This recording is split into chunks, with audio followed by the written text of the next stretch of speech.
Hello everyone, welcome back to my channel once again. मैं पंकज कुमार इस video में आपको एक्सप्लेन करने वाला हूँ लीड कोड बिकली कॉन्टेस्ट 316 का सेकंड प्रॉब्लम, जिसका नाम है number of subarrays with GCD equal to K. Okay, ठीक है। तो क्वेश्चन पे मूव करने से पहले अगर आप चैनल पे नए हो एंड आपको कंटेंट मेरा अच्छा लगता है तो आप चैनल को सब्सक्राइब करते हुए जाना। एंड इसी कॉन्टेस्ट का फर्स्ट प्रॉब्लम का वीडियो का लिंक ऊपर आपको आई बटन पे आ रहा होगा, तो अगर आपने नहीं देखा एंड आपको कोई डाउट है तो आप जाकर उस वीडियो को देख सकते हो। ठीक है, तो क्वेश्चन सेकंड पे मूव करते हैं। यहाँ पे दिया हुआ है कि number of subarrays with GCD equal to K. आपका पूरा क्वेश्चन जो है इसी क्वेश्चन के नेम से ही खत्म हो जाता है। तो बेसिकली क्या हो रहा है कि आपको बताना है इस पूरे नम्स जो है, आपको एरे दिया हुआ है, तो एक इंटीजर एरे आपके पास नम्स है एंड एक इंटीजर के है। तो आपको बताने हैं कि टोटल कितने सब एरेज होंगे पूरे नम्स में, जिसका एचसीएफ जो आपका ग्रेटेस्ट कॉमन फैक्टर है, आपका सॉरी ग्रेटेस्ट कॉमन डिवीजर है आपका, तो मीन्स एचसीएफ जो है आपका वो एरे का मतलब उस सब एरे का आपका के होगा। तो ऐसे जितने सारे सब एरे हैं उन सबको बस काउंट करना है आपको कि कितने सारे सब एरे होने वाले हैं, राइट। और यहाँ पे आपको सब एरे और जीसीडी का डेफिनेशन मिल जाएगा। तो पहले तो समझते हैं कि सब एरे क्या है, क्योंकि दो एक जैसा सुनने में और लगता है, दो वर्ड है आपका। एक तो है कि सब एरे होता है और एक होता है सब सीक्वेंस। सब सीक्वेंस, राइट। अगर आप इस दोनों में कंफ्यूज होते हो तो आप इस चीज को अभी ध्यान से समझ लो। सब सीक्वेंस और सब एरे। अब एक एरे में लिखता हूं 1 2 3 4। अब इससे क्या होगा, सब एरे क्या करता है, कंटिन्यूअस सिलेक्शन एक तरीके से, या कंटिन्यूअस ब्लॉक। तो कहीं से भी आप स्टार्ट करो, उसकी प्रॉब्लम वहां पे नहीं है। आप कहीं से भी शुरू करो, लेकिन वहां से जहां तक आप जाओगे कंटिन्यू सारे एलिमेंट को आप सिलेक्ट करोगे ऐसे। तो 2 3 4 अगर मैं लिख रहा हूं अरेंजमेंट, एक सिलेक्शन है इस एरे से, तो ये एक सब एरे है, ये एक सब एरे कहलाएगा। क्यों? क्योंकि ये 2 से शुरू हुआ, आई इक्वल टू, अगर आप 1 से देखो इंडेक्स वाइज, तो आई इक्वल टू 1 2 3 सारे एलिमेंट इसमें कंटिन्यूअस सिलेक्टेड है। ऐसे आप देखो तो 2 4 3 में करूँ तो ये भी 1 2 3 सारे एलिमेंट सिलेक्टेड हैं, बट कंटिन्यूअस नहीं है, तो ये सब एरे नहीं कहलाएगा।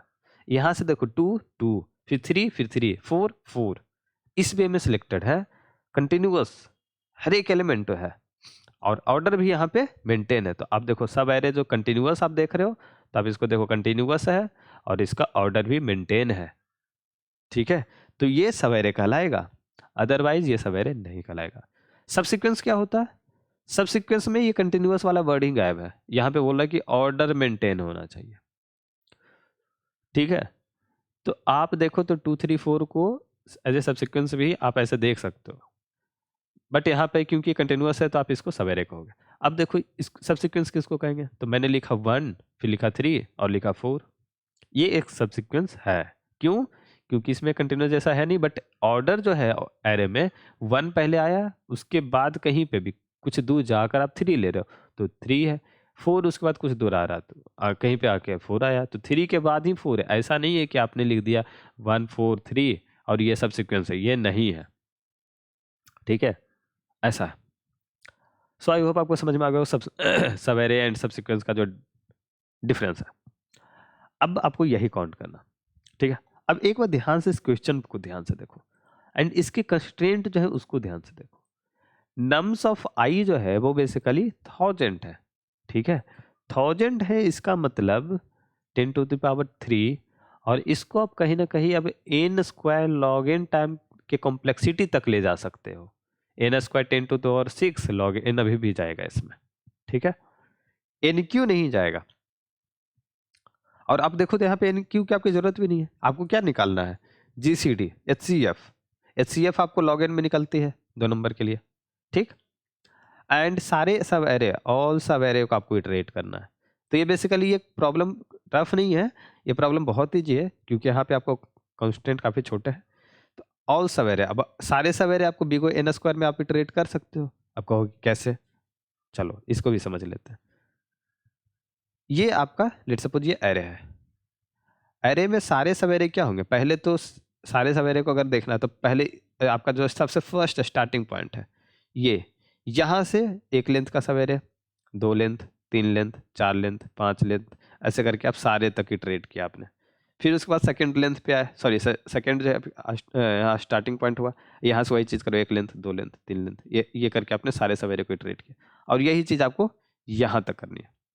तो आप कहीं ना कहीं देखो, एक आपको लूप जो है आपको स्टार्टिंग पॉइंट के लिए और दूसरा लूप जो आपको लेंथ कवर करने के लिए है। तो आपको बी को एन स्क्वायर में तो सारे एलिमेंट हो गए और सारे एलिमेंट के साथ साथ आप उसका जीसीडी कैलकुलेट करते चले जाओ, जो कि आपका लॉग एन में हो जाएगा। तो एन स्क्वायर लॉग एन में आपकी ये प्रॉब्लम सोल्व हो जाएगी। ठीक है। अब आपको मैं इसका कोड दिखाता हूँ। कोड यहाँ पे आंसर मैंने इक्वल टू 0 जो आपको फाइनल कैलकुलेट करने के लिए रखा है। एन आपका साइज हो गया एरे का, नम्स का, एंड ये स्टार्टिंग पॉइंट अब 0 से मैं शुरू कर रहा हूँ एंड 0 से जहाँ तक मैं जा सकता हूँ तो जहाँ तक जाऊँगा। आप चाहो तो यहाँ पे ऐसा कर सकते हो कि इल्स फॉल्स कर दो, क्योंकि एक बार जीसीडी जो है वो के से छोटा हो गया, ठीक है, मतलब के है, के इक्वल नहीं है, माइट बी पॉसिबल कि वो नहीं ही होगा। चलिए इसको आप ऐसे रहने दो। तो सारे सारे सवेरे सिंपली आपको इटरेट कर दिया, ज़्यादा सोचना भी नहीं है उस पर। तो आपने सारे सवेरे को इटरेट किया, जीसीडी जो है आपका जहाँ पे भी के इक्वल हो रहा है आपने उस सवेरे को काउंट कर लिया। तो ये काउंट हो गया आपका यहाँ पे, ठीक है। अब लास्ट में आपके पास काउंटिंग, बस रिटर्न कर देना है आपको, सिंपल। और कुछ ज़्यादा इस क्वेश्चन में आपसे पूछ नहीं रहा था, ठीक है। सो आई होप आपको समझ में आ गया होगा। अगर आपको समझ में आया है तो आप अपने कमेंट इस कमेंट में बता सकते हो कि आपको कैसा लगा वीडियो। अपने कॉम्प्लीमेंट जो भी आपको कहीं डाउट रहता है तो वो भी बता सकते हो, ठीक है। एंड अगर आप चैनल पर नए हो तो चैनल को सब्सक्राइब करना नहीं भूलना। मिलते हैं अगली वीडियो में, टिल नाउ बाय बाय।